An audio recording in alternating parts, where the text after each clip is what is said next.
Hey, this is Ramon, Channels Alpha 4, and I thought I'd do a little clarification because I did a clarification on calling the early church Catholic. So I thought I'd give a clarification on another Old Testament terminology here. Calling the Patriarchs and Matriarchs Jews. I don't have as much information on this as I had on the Catholic one, so hopefully this video will go a little faster. Calling people of the book Hebrew usually makes more sense. Calling them Semitic is, for the most part, historically accurate.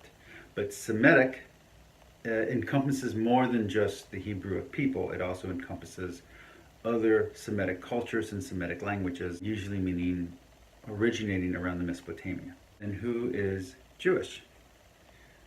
Well, here's the problem. Before Judah, there are no Jews, because that's where they get their name.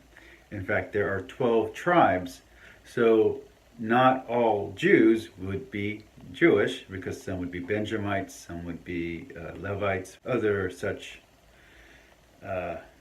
tribal affiliations. So, all right, well, let's go back some. What about Jacob?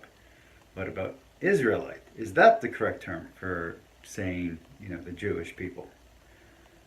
Well, again, what about Abraham and Moses, or Noah? And for this, we're going to have to talk a little literal, and literal interpretation is not my strong suit. If you're going to take the stories literally, and you're going to either consider them quasi-historical or completely historical, even if you discount the inaccuracies, the anachronisms, and the let's call them exaggerations or misunderstandings of the lifespans of these people, and you're going to take it as literal as possible, as logically possible.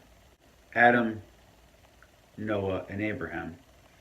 You're going to have a hard time calling them Israelites if the Israelite is their great-great-grandson, and if Israel's their great-great-grandson. And you're going to have a hard time calling Israel Jewish if his son is where we're getting the word Jew. So, and mind you, I am not talking from a place of disrespect. I am simply saying that to call the patriarchs pre-Israel, pre-Jacob, Hebrew or Jewish is simply convention. It's simply easier for us to say that way. So when Islam makes a claim to them, meaning that they submit it to the Lord, because that's what Islam means, we're talking about submission here. That's in a theoretical, verbal claim, it's at least a sound claim, okay? It's at least in the logic of the argument, it's a sound claim. But they wouldn't have called themselves that. And they wouldn't have even called themselves Israelites. There are anachronistic terminology used in the Bible that will say Hebrew or Jewish or other such things. And in my Bible series, I even mentioned the first time that the word Hebrew is used in the Bible.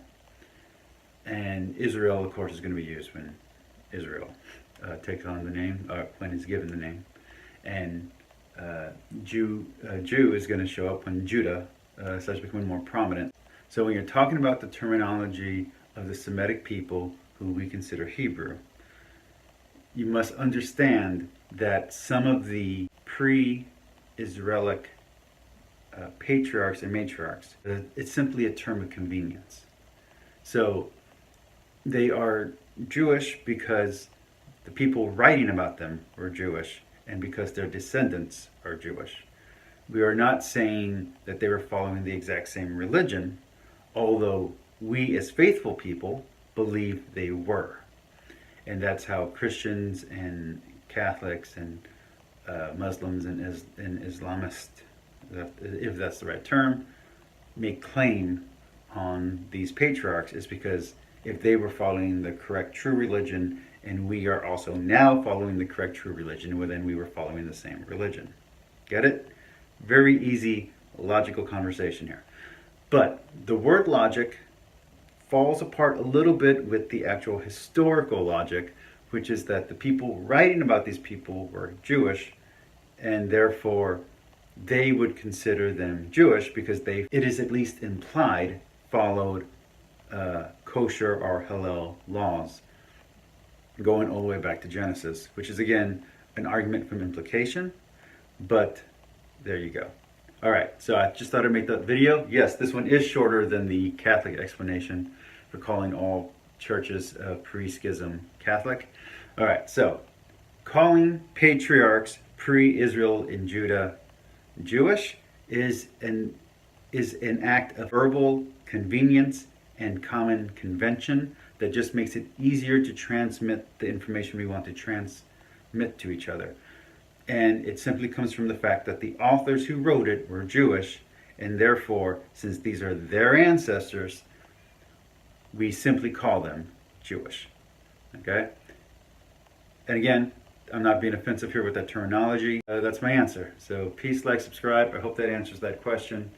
And that covers another topic that I brought up in a other series, the Bible Basics. Bye.